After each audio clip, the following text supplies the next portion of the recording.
From the farmers and ranchers of Farm Bureau, this is Farm Weekend. With the Super Bowl approaching this weekend, it's important to remember how our favorite game day snacks will put dollars back into the pockets of U.S. farmers. Chad Smith has the breakdown. Each year, the Super Bowl draws one of the largest television audiences of any program, and viewers will have plenty of snacks to go along with the big game. In fact, the National Chicken Council estimates that 1.47 billion chicken wings will be eaten on Sunday alone. Barrett Nelson, an economist for the American Farm Bureau, says the big game has a significant impact on the farm economy. So the average price for chicken wings right now is about $1.91 a pound. This means that wing sales for Super Bowl Sunday are going to generate about $561 million in revenue. So USDA says that about 15.8 cents per consumer dollar spent goes back to the farmer. And if we add that, 1.47 billion chicken wings, that comes out to almost $89 million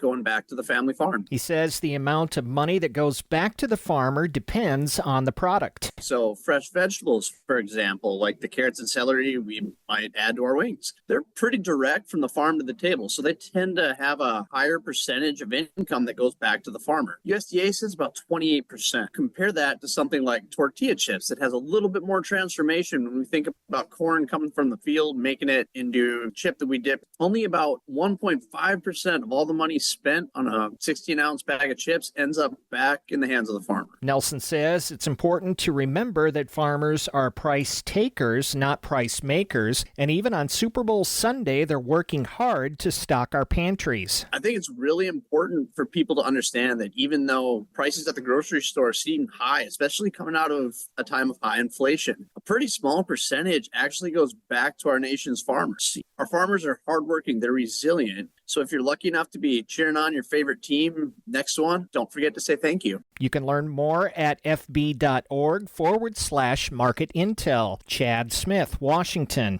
Students and surveys. More on that when Farm Weekend returns. Frustrated with your current healthcare coverage?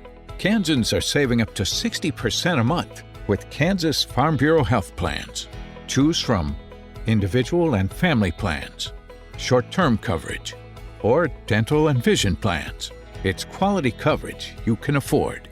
Learn more and get a free quote by visiting kfbhealthplans.com or visiting a Farm Bureau Financial Services agent near you.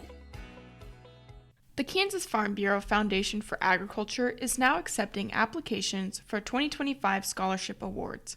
The program offers up to 47 scholarships at universities, community and technical colleges in Kansas for students who demonstrate a commitment to agriculture, leadership, and community involvement. To apply, students or their parents must have an active Kansas Farm Bureau membership. Detailed guidelines in the application form are now available at www.kfb.org/scholarships. The deadline to apply is March 1st. Next, Insight with Kim Baldwin.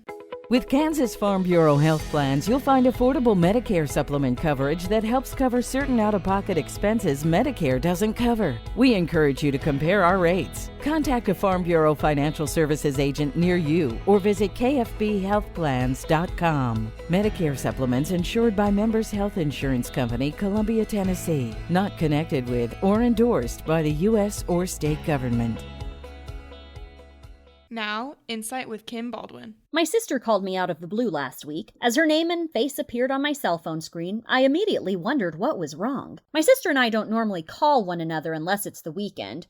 If it's a weekday conversation, it's mostly through text. I answered. She just wanted to make sure I was home, and that's when she told me a news alert about a plane originating from Wichita had come across her phone. She was checking on me. The next morning, I wondered who was on that flight from Wichita and if I knew any of the passengers. Perhaps those on that plane had walked similar steps to mine when routinely entering the airport in Wichita. It was all too much. An incredible, incomprehensible sadness nobody should have to face, yet so many are. A terribly sad accident.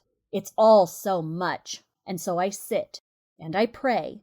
I pray for those now facing the unthinkable, and I pray in silence, avoiding all of the noise, not adding to the noise, because that's what I'd want for my family if it had been me.